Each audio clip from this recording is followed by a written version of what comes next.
Now you got it. Now we're good. Okay. Good morning, everyone. Thank you for making the time to be here to be part of the social justice and inclusion discussion this morning.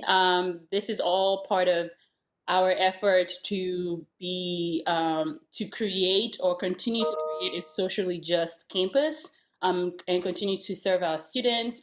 This panel will be talking a little bit about social justice and inclusion, and we'll be hearing, from y'all, from your perspectives, from the programs you've done, or from your vision for your particular functional area as well. My name is Ogo Johnson. I work as the planning and assessment coordinator for the Vice President Student Affairs Office. So I do a lot of the division-wide events and also work with departments closely for any assessment efforts they might be pursuing. I'll just let the panelists introduce themselves one at a time, and we will go from there. And real quick, Sarah Carpenter will be facilitating. She and I will be facilitating this entire discussion, so hopefully we can get that ball rolling soon. And then the introductions can begin now. I'll go really quickly as well. Ogo and I do appreciate everyone being a part of the panel with us today. My name is Sarah Carpenter, and I'm the Guest and Conference Housing Coordinator for the Department of Housing and Residence Life. So I'll let y'all take it away. I will go next. My name is Chris Hawkins, and I'm the Assistant Director for the Center for Student Activities. I'm Stephen Williams, and I'm the Interim Director for the Office of Student Leadership and Community Engagement. I'm Dominique Simmons. I'm the Community Director for College View Apartments, and I work through the Department of Housing. My name is Keima Mia. I'm an Assistant Director in the Homeless Cultural Diversity Center. I'm Mike Brazil. I'm an Associate Professor of Marketing in the College of Business and the Inclusivity and Diversity Officer for the College of Business. I can't say it, but I'm really good at it normally. I always get tongue twisted when I'm put on the spot, so. I think that's everyone. Again, welcome. I did send out a prompt sort of to guide this conversation, but feel free to control that direction. We just definitely we want to be able to address social justice and inclusion properly as best as we can. Of course, we can do that in such a short amount of time, but we will definitely try. So I'm just going to jump right in. So as you all know, a quick background, we, at the beginning of this year, the Division of Student Affairs chose social justice and inclusion, and this is a NASPA and ACPA, competency. So they had a lot of guidelines, and we've tried our best to follow those guidelines to structure the sessions we've had. And all these sessions some have been very unique. We've had external speakers come in to talk to the group. We've also had our professional development team members facilitate a lot of discussions as well. So in terms of social justice and inclusion, of course, we also got a lot of help from the Holmes Cultural Diversity Center to make sure we know what the terms mean. The terminology, diversity, inclusion, equity. Kay was was very instrumental in helping us understand those different definitions and making sure we're, politically correct, and also we're saying what we mean. So we talk about diversity, inclusion, equity, social justice, identity. Our very first session kicked off with a student story. We have two students who spoke a lot about their identities. The point of that was to encourage our staff to also be vulnerable enough to share from their end as well. Those students did amazingly well, and we had a lot of discussions surrounding that. And that was a good kickoff as well for the entire program.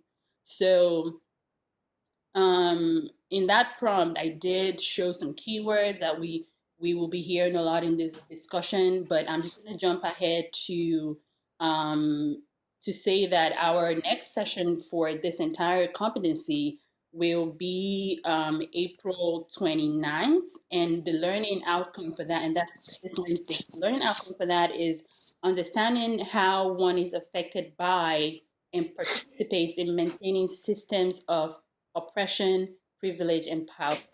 So again, we've come a long way from just being able to articulate one's identities to trying to influence the system itself. So I'm just going to jump right ahead and ask and start with the questions. I think from there, the conversation will open up and also give us some insight and be able to direct the conversation better as well. The first question, and as I throw these questions out, please feel free to jump on it and answer, or, feel free to, I'm more than happy to have everyone respond to this. Again, you all were chosen for this because of your unique perspective that you bring to the conversation. So, Okay, I'm going to interject just real fast before we jump ahead. I think just for whenever people are listening back to it, what we are asking of our panel is to reflect on the current conditions of your environment, including what causes lack of inclusion or needs of certain groups of base people on their identities within your department. And then also think about a tentative action plan in order to implement new practices to pursue social justice and inclusion. And then we'll jump into the questions. Mm-hmm. Yep, Sarah's completely correct. Yes, that is what we're trying to do with this conversation for sure. So the first question, states, which groups of people based on identities do you think are not represented in your environment, in your services or programs? So in other words, in your opinion, what are some obstacles that exist in those groups or in those programs, and what are some support or resources that you think or that you know are available that are needed to continue to foster an inclusive environment? So talk a little bit about those programs that you think exist to address the problem of, whatever problem exists with inclusion. And then what do you think needs to be done? What resources do you think need to support those to continue an inclusive environment? I'll speak up. I attended a Southeastern Conference College of Business Inclusion and Diversity Conference about a year ago. And one of the things I was struck with was how narrow the definition of diversity seems to be for a lot of colleges of businesses, at least. I think they focus so heavily on females and people of color that they lose sight of the broad spectrum of what diversity really means. There's no talk of LGBTQ. There's no talk of religious diversity or diversity of experience, which I think is so important. I know in the College of Business here, my dean and I have made a point to try to represent the whole broad spectrum of diversity. But I think that's a challenge in that a lot of our students and probably staff and faculty who are diverse maybe don't think of themselves as the people we're targeting when we talk about diversity. And I think we need to work to kind of expand the understanding of what we mean by the term diversity. Completely agree with that. I think that it's definitely great for us to diversify, but to ensure that once we do diversify, make sure those groups do feel inclusive, right, and appreciated, and receive. I know for Center Student Activities, we've been able to have multiple programs for different groups, and we have multiple organizations based upon religion, cultural, political, different areas and things like that. I think specific identity that I kind of think of are kind of the age. I think our programs, we kind of fall short on programs for some of our older students, maybe parents, transfer students, and non-traditional students. And I think the obstacles come from that. It's sometimes a case of not knowing what we don't know in regards to. We hear from the students that already come to the stuff. They're already involved. So I think that's one impact of it. But we also got to remember that we can't hit every pocket of campus in one event, one program, or in one day. Definitely got to just kind of be intentional throughout the year I think that kind of helps. So yeah, that's my kind of perspective on it.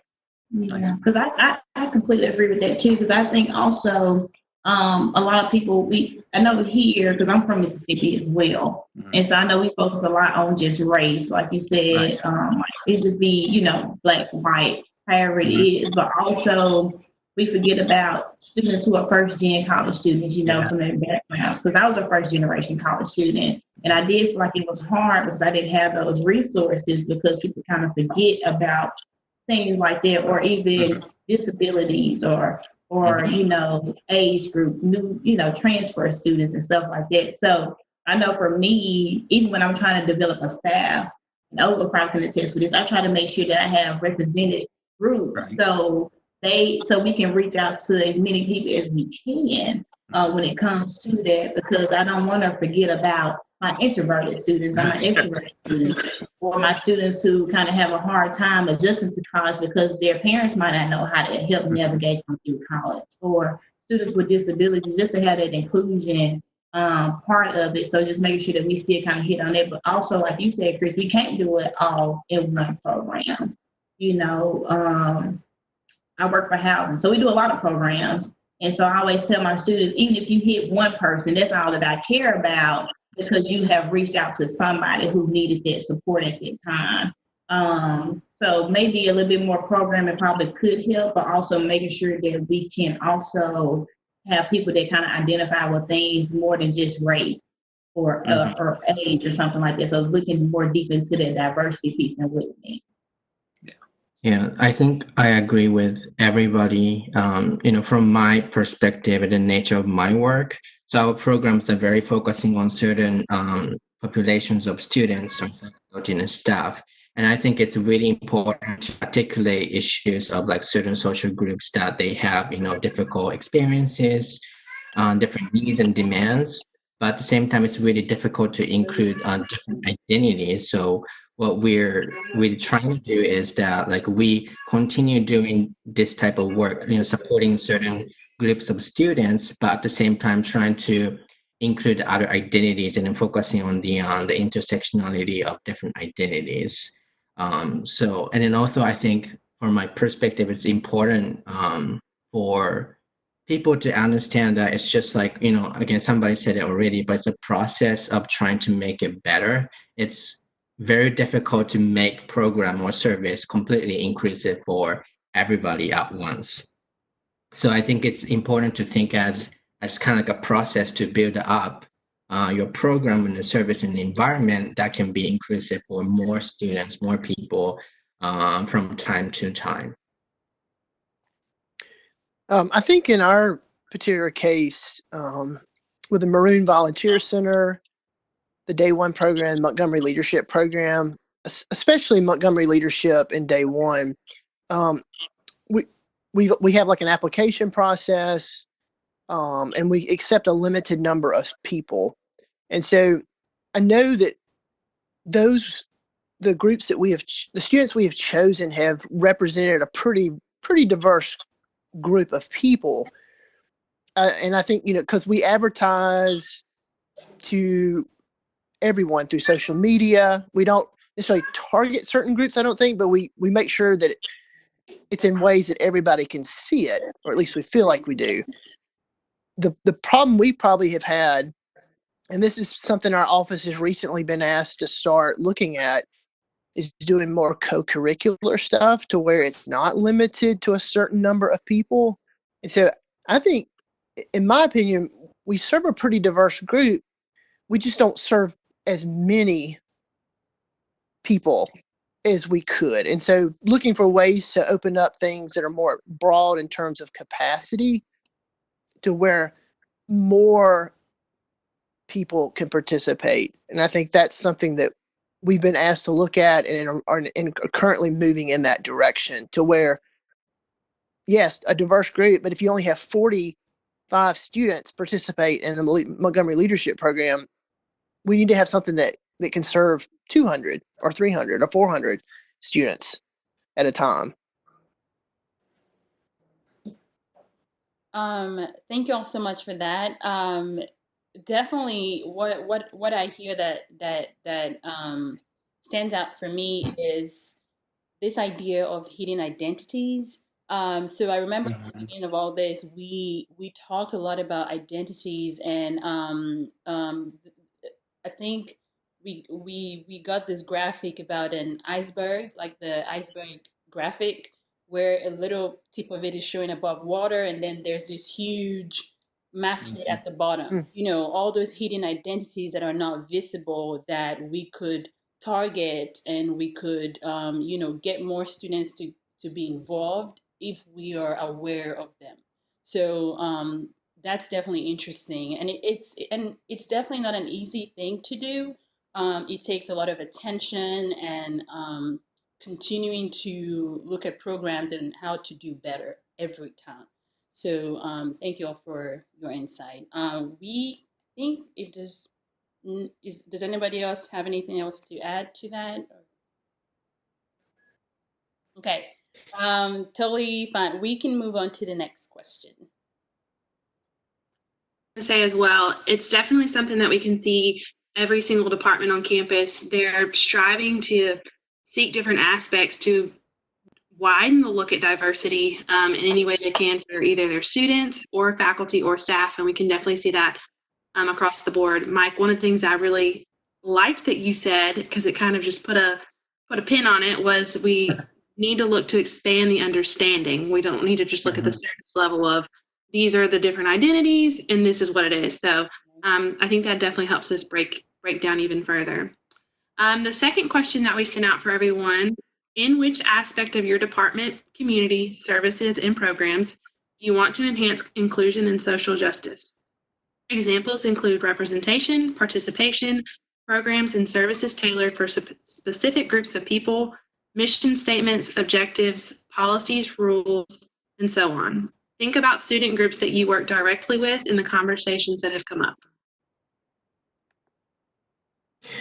So I can talk about a little bit, like kind of giving an example as well. So I think our center try to do like more overall programs for students that are needed for their, you know, either development, academic, doing well in an academically, but also professionally. So like, let's say programs and services for them to develop their professional skills or do well in their classes and things like that. But let's say, for example, the one of the student population that is usually left out from those academic professional focused programs is international student, because they often have different experiences based on their visas and then their, you know, language barriers and things like that. So oftentimes I try to be intentional about if this service or program is actually applicable for their situation as well.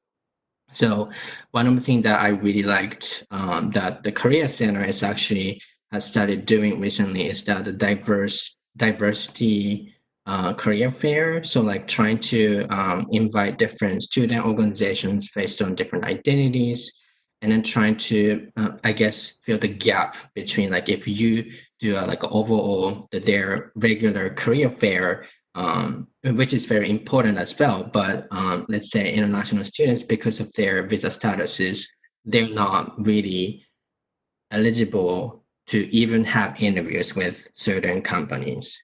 So I think trying to narrow it down and having people who can hire international students or other students based on their statuses and then do it in a different space is certainly, it was beneficial. And then I think it was a really good initiative, I think. And I think kind of piggybacking off of that in regards to ways to like just continue improving. I think your office, Kay, had the Latinx preview day this past year. So I think different departments were invited to that. So I think, you know, making sure that when we have those opportunities to make sure your department or organization is, you know, there and representing. In regards to this question, which aspect of our department wants to enhance inclusion? So, for example, here in our office, we have lockers and cubicles. We have about 10 cubicles in our office that student organizations can use throughout a year. In the past, it was kind of first come, first serve, and it kind of seemed like, I don't know, for some reason, we had the same organizations, you know, applying. We may have 5 faith-based groups, five faith-based groups, and maybe like 5 honor societies. So we started kind of adding an additional lens into our review process, saying, hey, let's like diversify our group. So we have a wide variation of organizations that are in here with cubicles and things like that. So I think we've taken strides into that. And then as well as our actual groups that we oversee, I think our homecoming court could improve some diversity. Our pageant contestants, some of our big impact groups, and that just representation of those. And sometimes I think about this stuff, even prior to us even having this panel here, is I think is it like a lack of resources, a lack of interest, a lack of awareness, lack of exposure, or is it just that students don't feel as if they try to get these positions or involved in stuff that they want to get selected, not just afraid of not being selected. So just that's kind of something, and I think that kind of starts with I think you said that earlier. How Dominique said, just having those diverse people a part of that process and that planning and selection process and things like that kind of helps students feel more comfortable with doing some of those programs. I've started a program in the College of Business called Diversity Dogs that is basically inclusion and diversity fellowship program. I modeled it after the Montgomery Leadership Program. And so the students who are taking part in this initiative will partake in a certain number of hours. I think it's 20 hours per semester of diversity programming. A lot of it that's already offered on campus or things that the College of Business organizes itself. They can get credit for taking foreign language courses, for doing studies abroad, a lot of different things like that, attending safe zone training, getting ally certified. That's really been the first time, I think, in the College of Business that anybody has tried to put inclusion and diversity at the forefront. I was hoping I could get about 10 students who were interested, and I ended up with 17 right off the bat, which was really exciting. Have molded the program a little bit more so that their final semester in the program now they'll tackle a project that will either enhance inclusion and diversity on campus or within the community. I've got one student right now who's actually working on her final project, trying to get the chosen name policy adopted by the university for trans students. For so many of them, having their dead name called in classes and things like that is a real problem. And so the student who is actually a Caucasian female who is not a member of the community even just thought it was really important. And so she's working on that, and we're actually working with Brett Harvey and Tabor Mullen right now to try to get something through that would work. So I think a lot of it is just trying to think outside the box for what the students themselves are capable of doing. By throwing this out to them, I've been really impressed with how interested in social justice they are and the ideas they already have. So maybe sometimes we're trying too much to kind of give them an agenda when they may already have one in mind for themselves. Mike, 2 things here. Yes. I love the name Diversity Dogs. Thank you. and I love the fact that you have another student that doesn't, quite associate with that identity, still, advocating for those. And I think that that's something that this whole professional development team, like that's kind of one of our goals is to help other professionals, advocate for those students or other staff members that just may not quite align with that particular identity, but still advocating. Mm-hmm. Yeah. Well, I will follow up. I will follow up on what Mike was saying too. Considering my age, I'm 48. I grew up in South Mississippi. Diversity for me growing up looks very different than what diversity is defined today. Mm-hmm. And I think for me, it's the grad students that work in our office, just listening and learning learning so much and being willing to have those conversations and ask questions and grow is a good thing for our office, and certainly a great thing for me because it allows me to learn and to better understand things. And I was going to say that too, because I feel like I tell people always continue educating yourself on it. Like me, I continue to educate myself. I never stop. Housing, I've come back to housing. I worked in housing here in 2014 through 16, and I left and I came back. And one thing that I do appreciate that they have done is they have RISE advocates. And those RISE advocates are RAs, functional areas that focus solely on just diversity and inclusion and programming for minorities or whatever, those students need at that time. So if students feel like it's a need, they will talk to that RA and they will program around it and try to be inclusive as much as possible, which I do appreciate that. I'm also with our the State of Mississippi Housing Association. So I'm the president for that as well. And what we're trying to do on the state level is make diversity and inclusion important because it wasn't. And so now I have put someone in that space to what can the state do, for all of our schools across, because I do think it's more than just here, it's across because they're all of our students, My students just don't stop at Mississippi State, they stop everywhere. I got into the field for that reason. So just continue educating, asking those students, what is it that you all need, I was in school years ago. It's completely different from then to what they need today as well. So asking and educating and researching, listening to what they need and how they feel inclusive and how can we help them to have the better success that they need at the university. Nice. And I just want to go back to the Mike's example of like student who is not part of the community but like working, to improve the environment for them.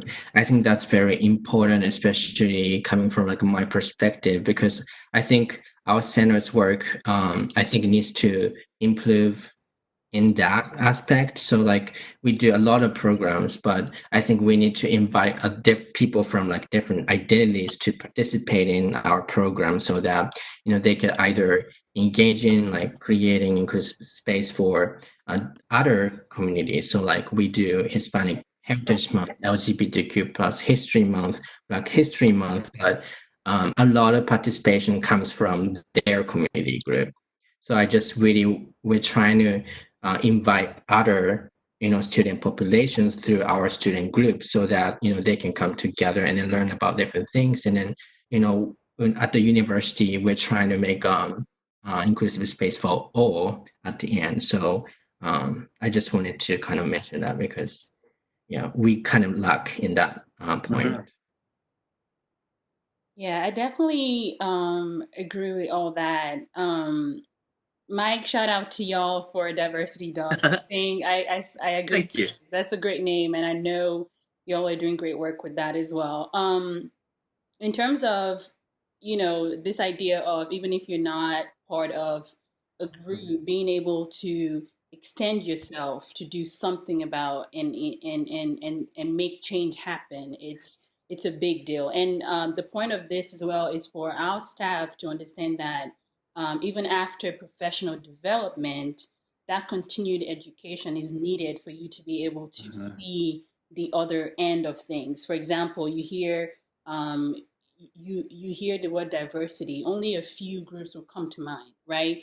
But we continue with continued education, you begin to think outside the box about groups that might not even come to the forefront at all. So, and also drawing on that idea of you don't have to, we always encourage people to try to put themselves in other people's shoes. You will understand better, right? But when you take it upon yourself it's not just put yourself in the shoes, but as a human being, if there's something you can do, if there's something you can say, why not, right?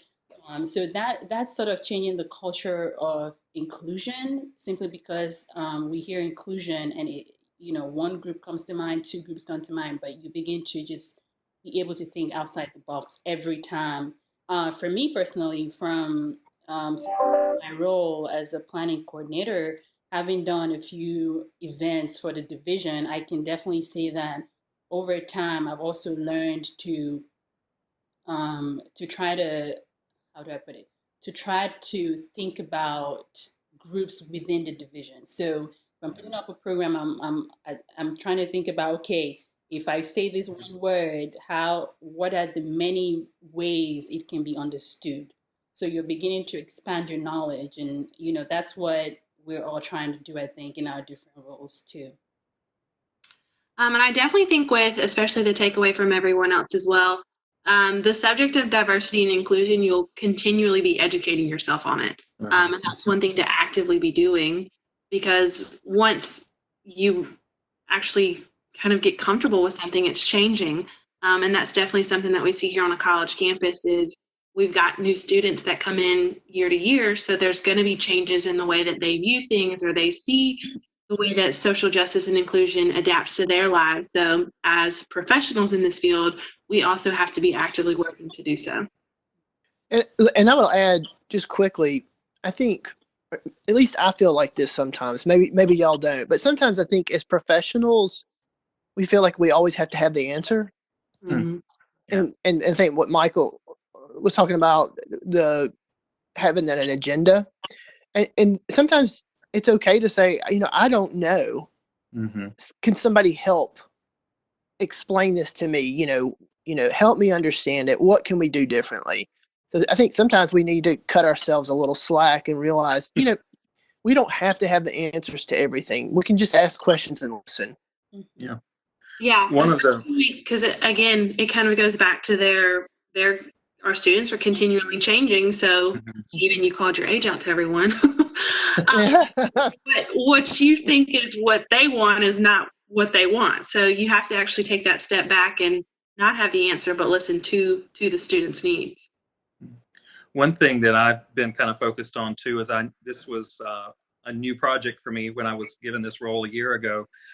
So I wanted to kind of surround myself with people who knew more than I did. So we created an advisory board within the College of Business for me of our alumni, successful alumni, and I learned a couple of important things that I think maybe could be talked about here. The first was a really subtle change just in language and the way we refer to diversity and inclusion.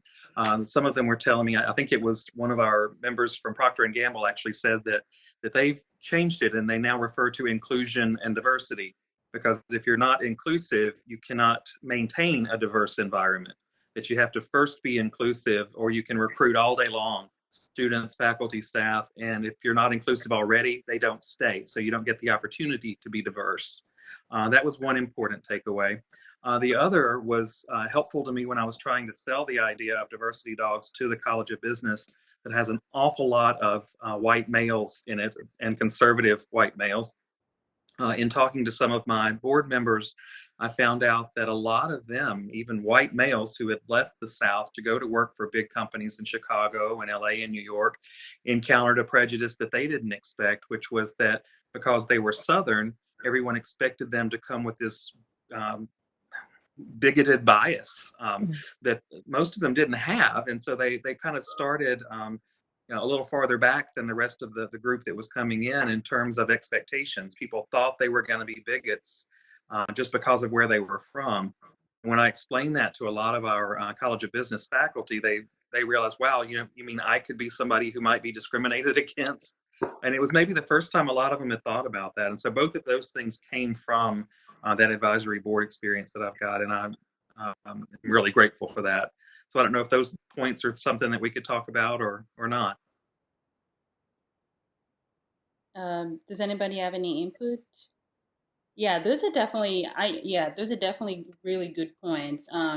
That creating an advisory board even to get different perspectives, people who some people who have been here and had experiences as students, and then they get out there. How do those experiences shape them to be able to give back or also have different perspectives? So that's definitely interesting. Does anybody have anything to add to this? Well, I think what as I've matured, I think I've realized the more you can relate to something, the more likely you are to understand it and empathize, sympathize. And so, I think particularly, the group that you're talking about, white male, when they realize or know somebody that's close to them that's discriminated against, it changes. It changes you. It's something. It's not abstract anymore. It's not something that's way out there. Right. It hits very close, and I think that's excellent. I think that is I think that is tremendous.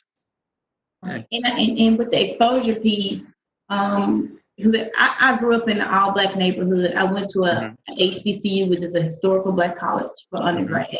So my first time ever feeling uncomfortable just being in a place where I had to actually think about diversity was coming to Mississippi State, because I had always been the majority in the school that I was at. And I had friends who were of other races who felt like the minority, and it was different for them because we were at a HBCU. And so they are now helping with diversity and inclusion. And I always still communicate with them because their experiences are different as well. And I like to hear from their side too, because they were the minority at that time and how they felt like they weren't included at the HBCU, or how I felt for me leaving the HBCU, coming somewhere else. I never had to think about. Really, honestly, I didn't have to, because I was the majority at that time. And so even to flip the change in the perspective, like you said, being exposed to it changes you. Yeah. And I think definitely like having or creating communities too, but also like I think collaboration in general. I think working within the student affairs, when we often collaborate with other offices, not only like we can reach out to different student populations, but at the same time, again, like we can get different perspectives and insights that make the environment and service more inclusive to other students. And then I think that's being very effective. But also like kind of what you all mentioned about exposure, I definitely see that in my work too. Whenever I do presentation or trainings for faculty, staff, and students, sometimes like the feedback is not necessarily like positive.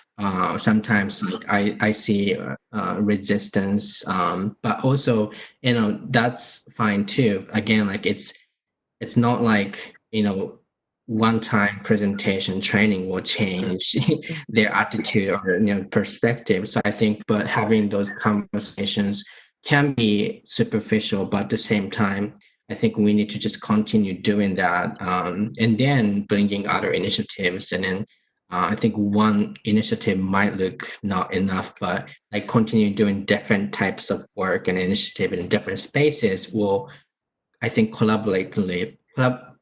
come together and then like be more productive to create more inclusiveness on campus. So yeah, I think exposure is certainly very important, especially for students, because I've seen a lot of students are sometimes not willing to engage in conversation or, you know, those programs that we do. So it's definitely interesting, Mike, because even for our staff, encouraging staff to own their experiences as well, go a long way. Own your experience. You never know when you will have to be on an advisory panel where your unique perspective will be, you know, well needed to change things. Right. By encouraging our staff to do so, we're also hoping to encourage our students to own their experiences and be able to just be comfortable and vulnerable in these conversations as well. Yeah. Okay. I'm just going to jump right to the third question. Thank you all so much for your feedback on the second question. So the third question says, what are feedbacks that you received in terms of inclusion and social justice in your department, community, services, and programs?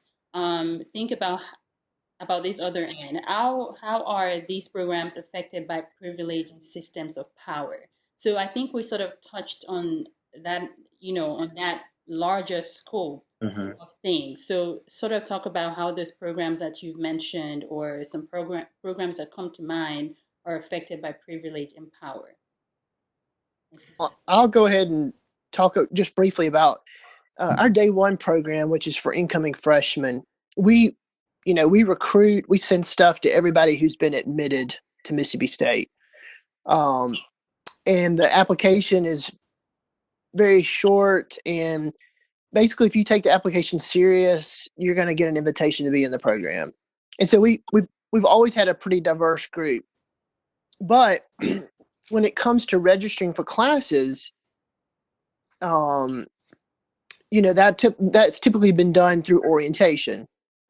And so what we realized pretty early on is a lot of our program was being filled by students that were coming to the first 2 or 3 orientations.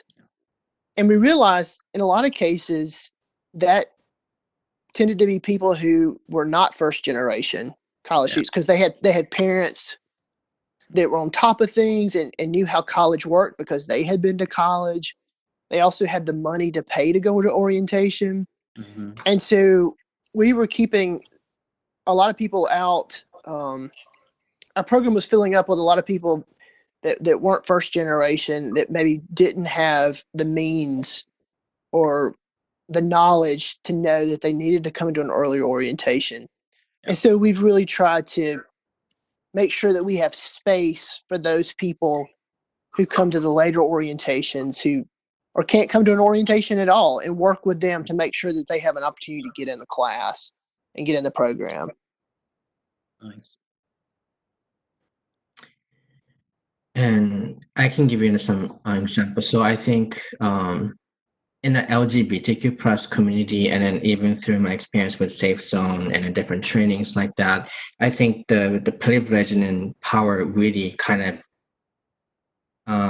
appears in that community more visibly. So whenever we have we try to have like a panelist to share experiences as LGBTQ plus, but it's really hard to have somebody from people of color, the communities of people of color. I think that there are so many different reasons why it's hard for individuals from those community to share their identities or experiences. Mostly even I think Safe Zone Advisory Board, when I joined, I think we didn't have much representative from people of color communities. So I guess it's just different layers, but again, it's important to kind of increase the representative in either our community, but also in the panelists to share different perspectives. Again, kind of going back to the intersectionality part, but again, even within the LGBTQ plus community, I think race plays a significant role to play out, and then really creates disparities among those who are more privileged, so that they can be open, they can share more experiences, they can be more active within the LGBTQ plus community. But I just want to mention that there's so many LGBTQ plus individuals that are not be able to even engage in the conversation. They're really afraid of having conversation be open to other groups. So I just wanted to kind of mention that part. I think that's a good point, Kay. With our Center for Student Activities, I think some of our feedback has been some students that get involved in organizations and they just may not feel included as a member for multiple reasons. And sometimes it results in them going to create their own organization, like African American engineers, type deal, just something specific or whatnot. So I think us sitting down and helping those students either find another organization that fit them or stuff like that, that's kind of how we can help in that component. Then also referring to my previous statement, I think as far as privilege and sense of power, I think homecoming court, sometimes pageants, some students feel like they need an expensive dress to get on the homecoming court. And that's really not the case. You just need a dress, and if you can't have that, we can find different ways to help, in that regard. So I think those are two examples that I kind of think of. And I would say with housing, I think ours would be more of representation. So selection, RA selection, a lot of times you go back and you look at why the number of why it's not as diverse. You go back and look at the interviews. Somebody probably didn't want them because they didn't interview well, or they didn't speak well, or they wasn't dressed well. And so for me, it's like, what did they have like you said, the clothes to come here and do that? Did they didn't have the expensive blazer or the expensive heels or shoes? So just going back to look at those type of things, because it do affect the way that people interview. Or did they have the resources to learn how to interview appropriately, or correctly? So that could have been a time right there, in my eyes, to educate them at that moment. So did you take the time out to do that during their interview, to tell them here's how you interview? Because they might not have that Right. experience to do that before. And with the homecoming court, I totally agree. People think they need expensive dresses, they need to do this, they got to be Greek to win things, and I think that's also been I think Greek life is a different thing in itself. So people think they have to be Greek to be, relevant as well.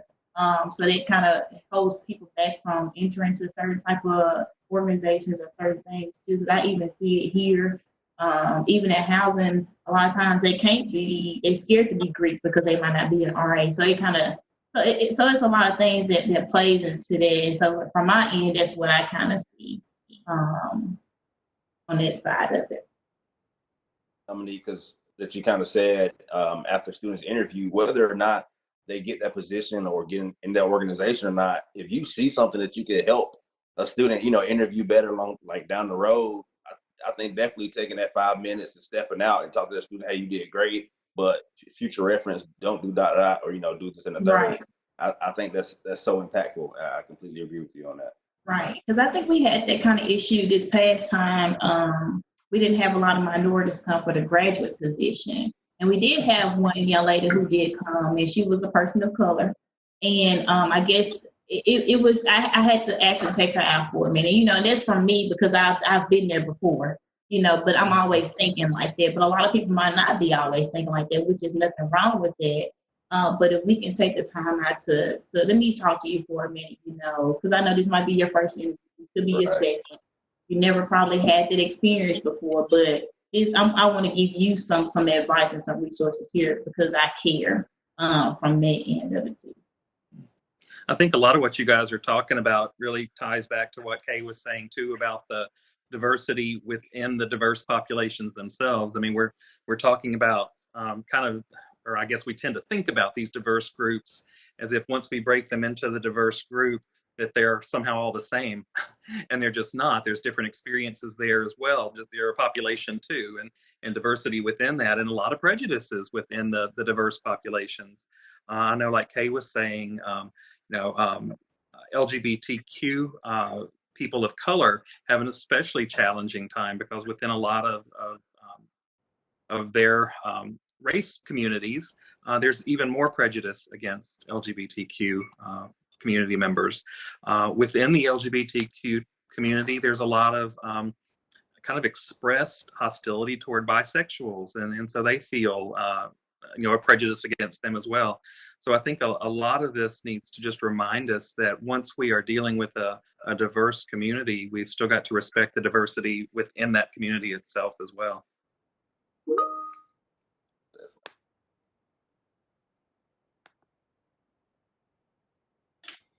Thank y'all for that. It's definitely something we always work to build on. I'm going to go ahead and take us on to the fourth question, and then we can take some time if we've got any other comments or anything else after that. So if you already have social groups based on identities that you want to focus and promote inclusiveness for them, please list them and describe the implications of those decisions. I wore off on you, Sarah. I'm sorry. I'll go. This was kind of to some thought for this particular one. I don't think in our office we have any specific organizations or groups based upon like specific identity or anything like that. But our student association does have a President's Commission of Status Minorities group. And I think with that group, what we try to harp on and tell them is that minority looks so many different ways. Just because out of a 5-person committee, you have 5 African Americans, that does not represent, the whole status of minorities at Mississippi State. Minorities can look so many different ways. So I think that's kind of what comes to mind in that. And then of course with patents, just to do the Miss America rules, that's a specific identity that's catered to as well. But that's just kind of what my thoughts with that one was. Yeah.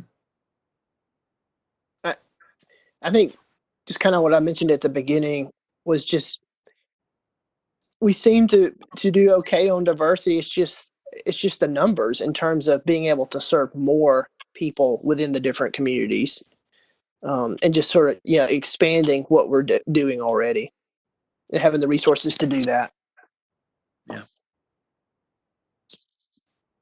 An obstacle I've run up against in trying to get some of those resources, some of that funding, Stephen, we've approached a few corporations about trying to fund the Diversity Dogs program, and have run into the issue that they would like to talk to me when it's more of a campus-wide initiative and not just College of Business. So it's like they feel like my reach is not big enough to justify their participation, which to me seems really silly. But of course, I don't write or sign the check, so it doesn't matter what I think.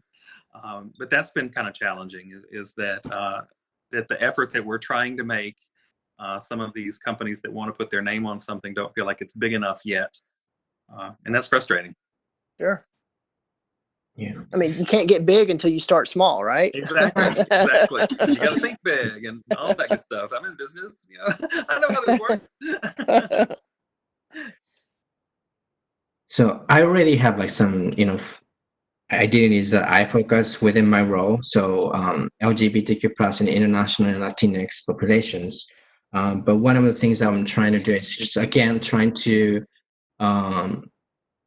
increase the engagement of those populations in different spaces on campus, and then also trying to do different initiatives for other people that can raise the awareness of those populations on campus. So like, let's say sharing my pronouns in introduction and in different spaces, or even for the registration application process, I try to include gender identities, and then I'll try to make it open for people to identify however they identify themselves. So like not like box that they can check, so that they can be more inclusive for those people. And then what I'm right now trying to do, I kind of mentioned it already, but so like, let's say professional development opportunities or internship opportunities, career opportunities, trying to, I guess, create more opportunities for international students. It's hard for them to get those opportunities. So intentionally trying to find opportunities specifically for them, or more collaboration with other offices that can be more intentional for international students, because again, like often either they don't know opportunities, or most of the opportunities are not available for them. So those are things that I'm focusing on. Yeah, I would say mine's, I've been doing this here for a while, especially since I lived here, is focusing on a lot of, so HBCU students coming to, I guess we would call PWIs for grad school, and the reason why they don't want to come, because I think this was like the best experience that I had, but I was nervous, and they're nervous as well. So trying to get more HBCU students to come to those schools and expose themselves and become more diverse as well. So I do a lot with that, from Jackson State to Valley, Rusk College, Alcorn, even schools outside of the state, trying to, get them to look into other type of institutions as well, and not being, afraid because of what might be said or what might happen, or anything like this. So I do a lot of assessment on that, doing like the HBCU pipeline. And I started that with the Homes Culture Diversity Center in 2015. So that's when Cedric was here. So I that's something that I've been kind of like focusing on a lot, and also just women of color. The professionalism of women of color, having your natural hair, all this type of thing. So it's a lot that goes into it. So that's been like my focus a lot when it comes to that, and just finding other ways to better assess. I know housing right now, we're working on a lot of assessment for what the students need, and even on the diversity side, because we house 4,000 students, and now we have college youth. And so now my other focus is on families who come to college. If you have families, if you have kids, if you're a single mom or a single dad, how does that affect? So just looking at like a lot of things on that. That's definitely interesting. So back to case. Ogo, you're muted. Oh. I was just saying that that's very interesting in this conversation, because Kay, you mentioned engagement, and Mike mentioned this, and I may be mistaken, but you mentioned this idea of inclusion and diversity, right? Mm-hmm. So putting all that together, what I'm getting, what stands out to me most is this idea of us trying to be more inclusive, to be diverse, and then making sure even when we're diverse, our students are staying engaged. So Yes. sort of putting all this together, engagement is definitely, to engage and to participate. So not just the numbers, but to encourage that as well. Mm-hmm. Any other thoughts, inputs? Okay, so I got one last thing. I would say, hello? oh, the internet going out. My internet is messing up completely. I don't know if y'all can hear me now or not, so I'm just gonna say it. Okay. So I would say for sure that the thing I really do enjoy about Mississippi State is that we're trying. I've been at a school where you don't see these things happening at all. You don't see the conversations happening. So for me, the fact that Mississippi State is trying and we're thinking about it and we are doing some things, that is amazing. So Hail State to that for sure. And then When my dean approached me about doing this with the College of Business, I asked her if she was trying to check a box or if she was genuinely interested in inclusion and diversity, and she said she was, and she's proven many times over that she is, because I didn't want to do this if we weren't going to be real about it. And she gets very excited anytime I bring an idea to her, and does everything she can to help me make it happen. And I think I've been at several other schools, and at Mississippi State, I do feel like that there's more of a kind of an intention to walk the walk and not just pay lip service to diversity and inclusion. It's a very real need that everybody feels, and that is really nice. Even having this panel today, I think, is a testament to that. And then I also want to say that, so, HCDC, we're willing to work with any departments, on campus.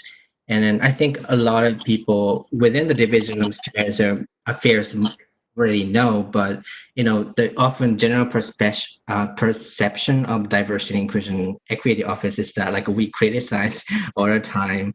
But I think we're really trying to understand the situation in each office and then trying to work with each office to make more inclusive space for, of course, students, but also faculty and staff too. So, I just want to say to whoever is watching this to reach out to us, and then we're willing to work with you all. I definitely can attest to that. Yes. Yeah, they've been instrumental in a lot of conversations and trying to say, hey, Kay, is this correct? Are we on the right path? So that is definitely, and of course, when you come to Mississippi State for the division, I remember when I came on, one of the words that stuck to my head was collaboration. This idea, and I think Mike, you sort of also mentioned, and then Mike or Steven sort of talked about, if you don't know something, there might be somebody who knows, or who, and then you might bring one program, somebody else brings another, and together create a great program, and you can have your resources even, right? So yeah, collaboration is definitely encouraged towards all these efforts. Okay, so if that is all we have for today, I just want to say thank you all so much for your time. This definitely was a great conversation, if you will agree with me. To also set the tone for our program on Wednesday, on April 29th, we're having our last capstone professional development session, particularly for this social justice and inclusion competency. And this will be a great lean in into the conversations that we will continue even after professional development for this session is done. So thank you all so much for your time. And we've heard so many great things from different departments. Feel free to reach out to each other about more questions about these great programs. I have a lot of questions about diversity dogs, for sure. Well, you may have noticed I like to talk about it, so it's great.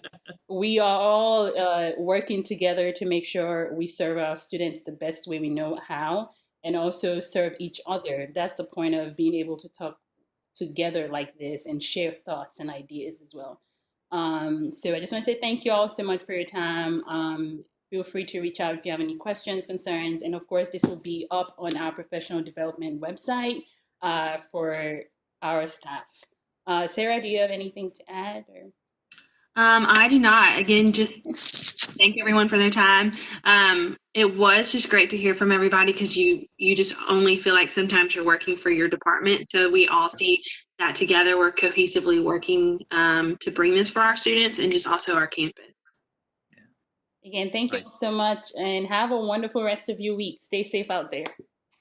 Thanks, everybody. Bye. Thank you. Thank you.